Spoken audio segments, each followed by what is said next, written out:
Crime reporting సంబంధించి ఇప్పుడంతా మారిపోయింది. ఇప్పుడు పెద్ద నేరాలు దేంట్లో జరుగుతున్నాయంటే సైబర్ క్రైమ్లో జరుగుతున్నాయి.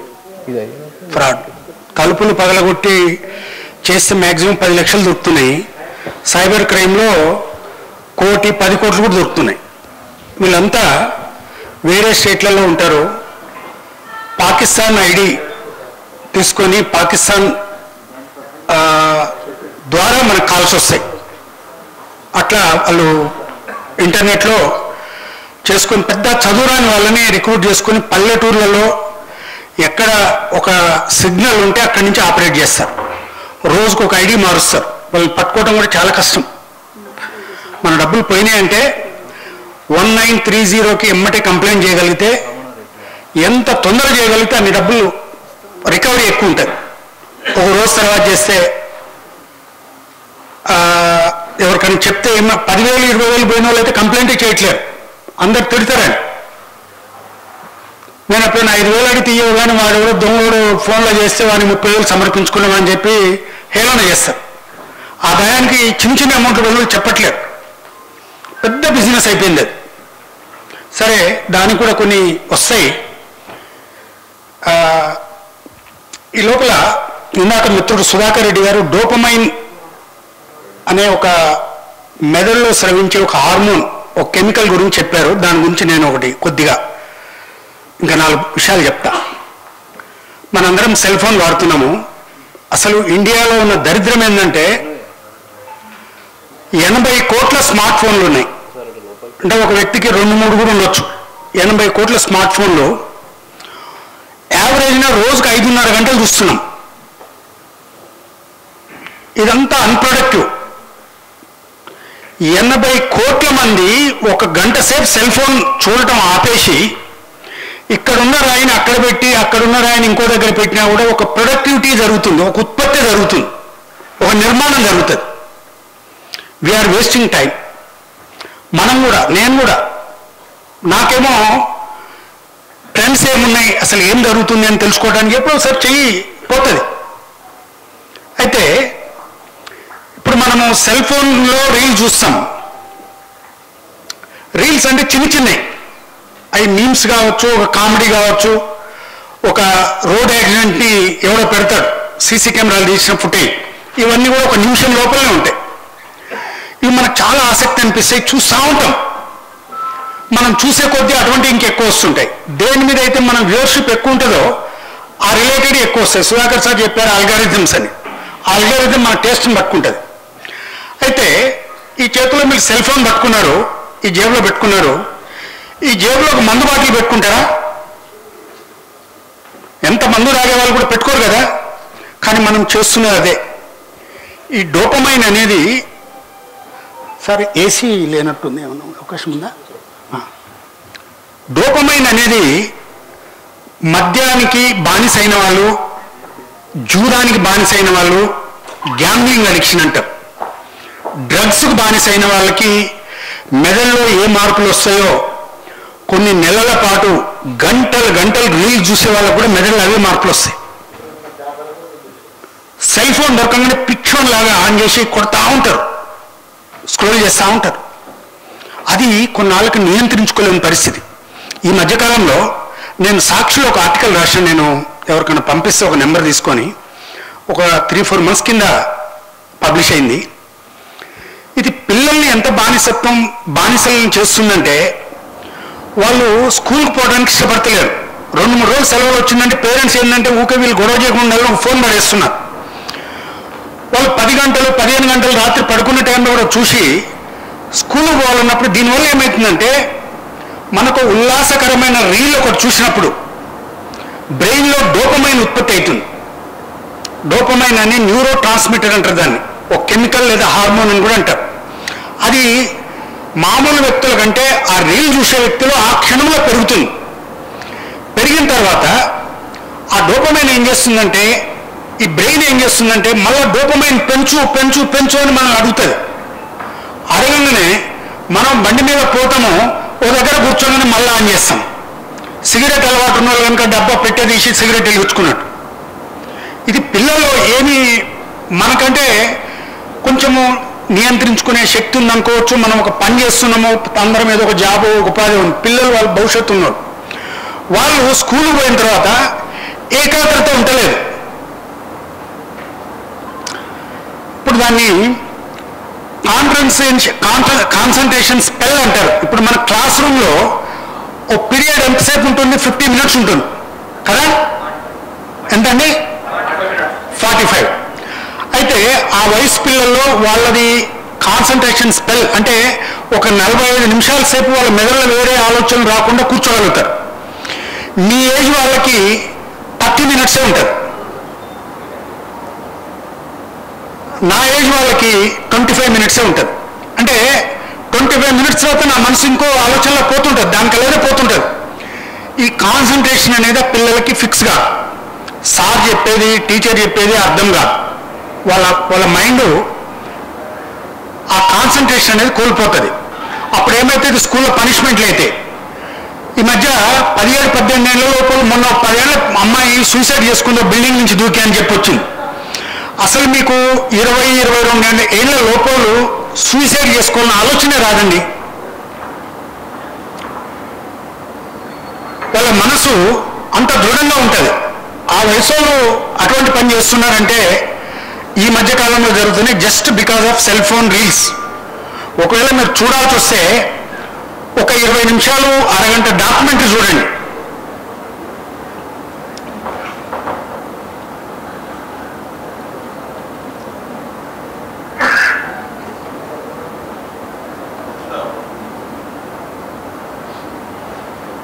మొదలుపెట్టిన డాక్యుమెంటరీ చూడండి. ఏం డాక్యుమెంటరీ? సహారా డిజర్ట్లో లైఫ్ ఎట్లుంటుంది, life in Sahara desert, life in Arctic area, life in Canada, life in -40 degrees temperature steppe area.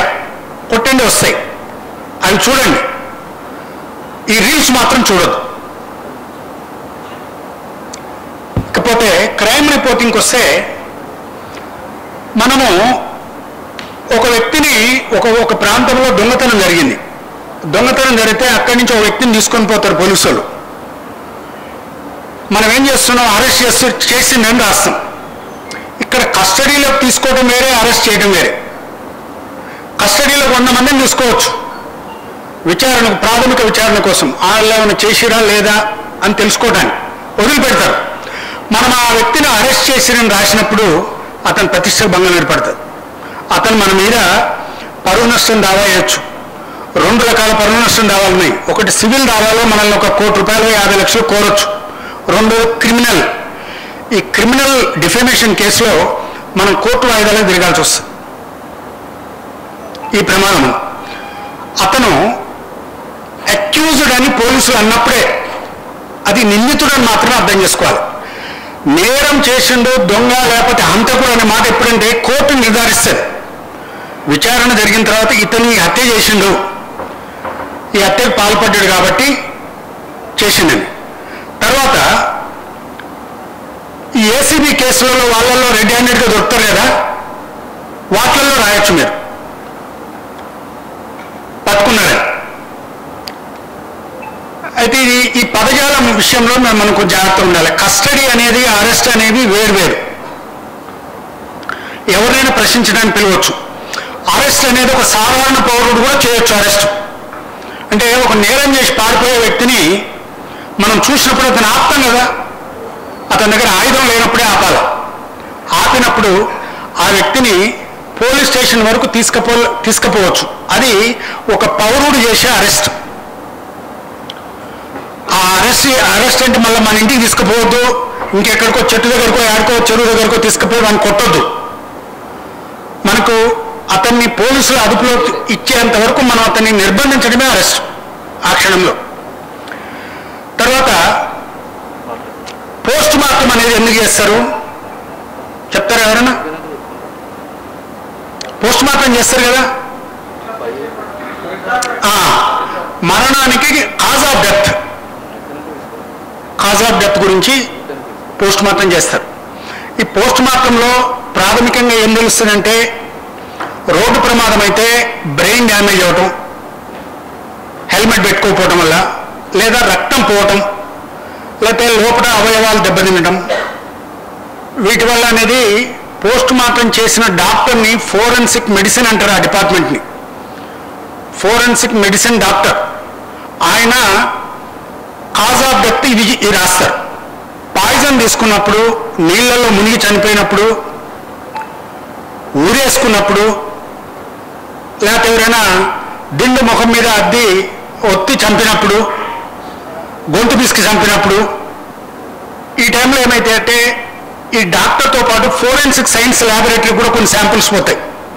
అంటే అతని బాడీలో ఆల్కహాల్ ఏమైనా ఉందా. ఈ మధ్య ఒక కేసు గురించి విన్నా నేను. ఒక అతను ఒక రోడ్ యాక్సిడెంట్ చేశాడు. రోడ్ యాక్సిడెంట్ చేస్తే ఆ వ్యక్తి చనిపోయాడు. డిస్టర్బ్ చేయొద్దండి. మీరు ఎందుకు డిస్టర్బ్ అవుతున్నారు?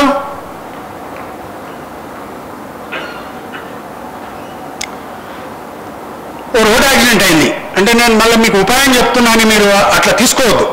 మనం ఎప్పుడు కూడా జర్నలిస్టులు అంటే సమాజంలో అవగాహన ఉన్నోళ్ళు, సంస్కారం తెలిసిన వాళ్ళు, మర్యాదస్తులు. మనం ఎప్పుడు నేరాలు చేయొద్దు.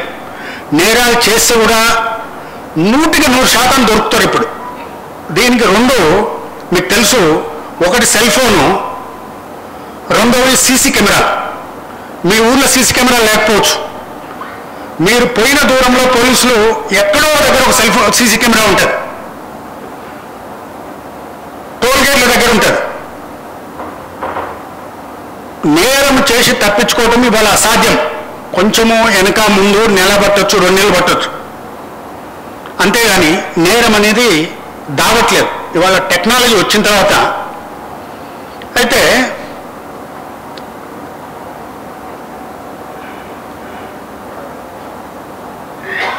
ఏదో చెప్తున్నాం మనము. రోడ్ యాక్సిడెంట్లో నాకు ఒకరు చెప్పారు. ఇది నేను ఆశ్చర్యపోయినా. రోడ్ యాక్సిడెంట్ ఒక రోడ్డు మీద ఒక వ్యక్తి పోతుంటే ఒక యువకుడు అడ్డం వచ్చిండు. ఇతను అదుపు చేసుకోలేదు, గుద్దిండు, చనిపోయాడు. చనిపోయిన తర్వాత మన వ్యవస్థ ఎంత కరెక్ట్గా ఉండొచ్చో చెప్తాను నేను. ఫోరెన్సిక్ డిపార్ట్మెంట్లో ఉండే ఒక పోస్ట్ మార్టం పోయింది, బాడీ మార్చురికి పోయింది. పోయిన తర్వాత ఒక గొట్టం పెట్టి అతని జీర్ణకోశంలోకి ఒక క్వార్టరు అంతకంటే ఎక్కువ మద్యాన్ని పంపించారు. అప్పుడు ఏమైంది, తాగి ఉన్న మత్తులో అతను రోడ్డు దాటడంలో సరైన నిర్ణయం తీసుకోలేదు. మద్యం ఏం చేస్తుందంటే మన ప్రాసెసర్, ఇప్పుడు మన కంప్యూటర్లో ప్రాసెసర్ ఉంటుంది కదా, చిప్పు, ఈ బ్రెయిన్ కూడా ప్రాసెసింగ్ స్పీడ్ తగ్గుతుంది. నేను 2 అడుగులు ఇక్కడికి వస్తా, ఈ నుంచి ఇక్కడికి వస్తా అని అనుకుంటా నేను నా మైండ్లో, కానీ నేను ఈయనే ఉంటా. అందువల్ల రైలు గుద్దుతుంది, బస్సు గుద్దుతుంది, ఏదైనా జరుగుతుంది, మెట్ల మించి పడిపోవడం ఏదన్నా. ఆ మద్యం లోపలికి పంపించారట. పంపించిన తర్వాత డాక్టర్ని కూడా మేనేజ్ చేయడంతా 2 లక్షలు అయిందట. డాక్టర్ కూడా ఇతను తాగునుడంటే రిపోర్ట్ ఇచ్చాను. వాస్తవానికి తాగునుడంటే లివర్లో కూడా ఒక శాంపిల్ ఉండాలి. మనము తెలుసో తెలియకో కొన్ని విషయాలు తీసుకుంటుంటాం. పాయిజన్స్ అంటే విషం అనే పెద్ద మాట వాడద్దు, కానీ కొన్ని టాక్సిన్స్. అంటే ఎగ్జాంపుల్ చెప్తా మీకు. మనకు ఒకటి గుర్తుపెట్టుకోండి, చేదు అని రుచి అనిపించే ప్రతిదీ టాక్సినే అండి.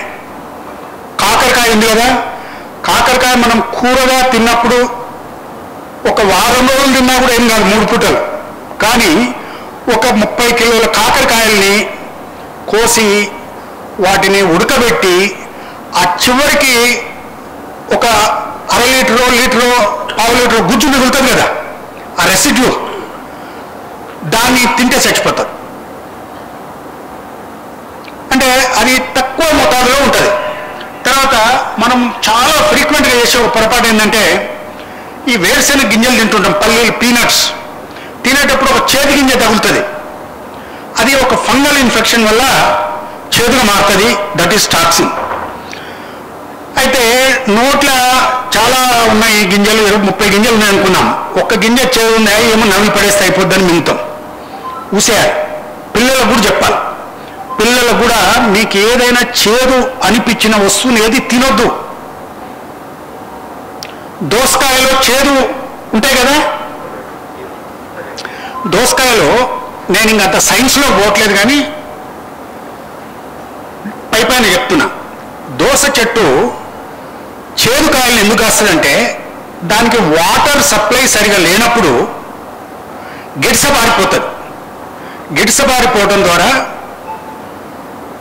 ఆ చేదు అనే లక్షణాన్ని ఆ గింజల మీద ఉండే ఒక తిత్తి ఉంటుంది చూసారా, తెల్లది గుజ్జులాగా ఉంటుంది, అవతలికి అవపడే గుజ్జు. ఆ గుజ్జు భాగం చేదు వస్తుంది. చేదు వచ్చినప్పుడు ఆ చెట్టు, ఆ మొక్క, దోస మొక్క నీటి ఎద్దడిని తట్టుకునే రక్షణ పొందుతుంది.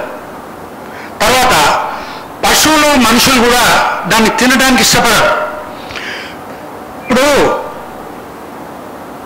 మనం మ్యాంగో ఉందండి, మ్యాంగో ఫ్రూట్ ఎందుకు తీయగా ఉంటుంది?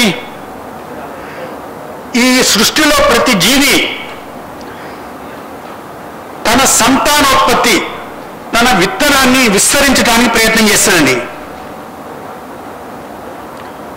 ఎట్లా అంటే మామిడి పండు టేస్ట్ ఉండటం వల్ల మనకి ఎక్కడో నెల్లూరు జిల్లా ఉల్వపాడు నుంచి, ఉల్వపాడు ఉన్నారా మీరు? నెల్లూరు జిల్లాలో ఉల్వపాడు అనేది చాలా ఫేమస్. ఆ భూమి సారం ప్రకారం అత్యంత రుచికరమైన మామిడి పండ్లు దొరుకుతాయి అక్కడ ఏది మామిడి అండ్ సపోటా గూగుల్లో సెర్చ్ చేయొచ్చు మీరు. అక్కడి నుంచి మామిడి పండు ఇక్కడ దిగుమతి చేసుకుంటాం.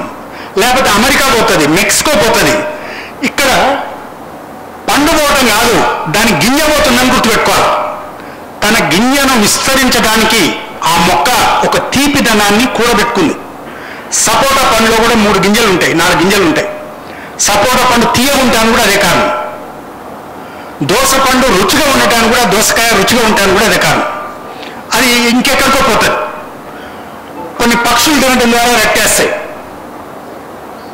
విస్తరణ జరుగుతుంది. మనుషుల్లో కూడా అదే. అంటే ఒక వయసు వచ్చిన తర్వాత పెళ్లి చేయాలనేది ఏంది? పెళ్లి వాళ్ళు చేయకున్నా కూడా చేసుకుంటాడు వీడు, చేసుకోకపోయినా కూడా ఇంకో మహిళ, అంటే మన జన్యుల్లోనే ఉంటుంది. ఓ మహిళ పురుషుడు ఏదో విధంగా ఆకర్షించుకొని ఒక సంతానోత్పత్తి జరుగుతుంది. మనుషులు ఇంకా పెద్ద పెద్ద ఎలకల్లో ఒక పరిశోధన ఏం తేలిందంటే, మీరు స్పీసీస్ అని ఒక సినిమా వచ్చింది చూసిరా, చాలా 90sలో 2000లో వచ్చింది. అంటే జెనెటిక్ మార్పిడి ద్వారా ఒక మనిషిని సృష్టిస్తారు. సరే, చూడలేదు కాబట్టి ఇప్పుడు నేను చాలా స్టోరీ చెప్పాల్సి వస్తుంది. మీరు డాగ్స్ని చూస్తారు కదా, ఆడ డాగ్ ఎమ్మటి చాలా కుక్కలు పడతాయి. But it selects only one dog. Nature ఏంటంటే ఆ ఒక్కదాన్ని అది ఎట్లా సెలెక్ట్ చేసుకుంటుంది అంటే, దాని సెన్సెస్ అంటే దాని జ్ఞానేంద్రియాలు సమర్థమైన లోపం లేని పిల్లల్ని కనటానికి. ఇప్పుడు మనం కూడా మన అమ్మాయిని ఇచ్చేటప్పుడు అబ్బాయి 5, 10, 6 అడుగులు ఉండాలి, ఆరోగ్యంగా ఉండాలని కోరుకుంటాం కదా.